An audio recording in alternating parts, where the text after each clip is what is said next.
ولقد وصلنا لهم القول لعلهم يتذكرون الذين آتيناهم الكتاب من قبله هم به يؤمنون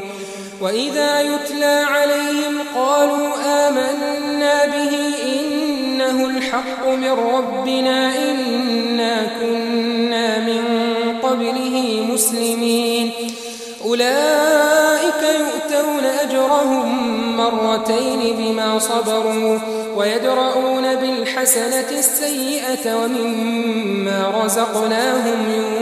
ينفقون وإذا سمعوا اللغو أعرضوا عنه وقالوا لنا أعمالنا ولكم أعمالكم سلام عليكم لا نبتغي الجاهلين إنك لا تهدي من أحببت ولكن الله يهدي من يشاء وهو أعلم بالمهتدين وقالوا إن نتبع الهدى معك نتخطف من أرضنا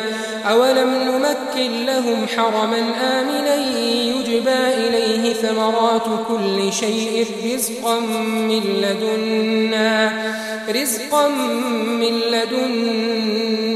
ولكن أكثرهم لا يعلمون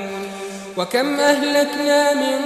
قرية بطرت معيشتها فتلك مساكنهم لم تسكن من بعدهم إلا قليلا وكنا نحن الوارثين وما كان ربك مهلك القرى حتى يبعث في أمها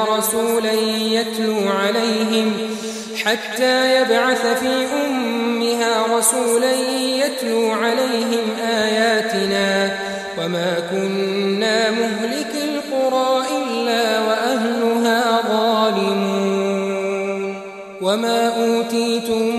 من شيء فمتاع الحياة الدنيا وزينتها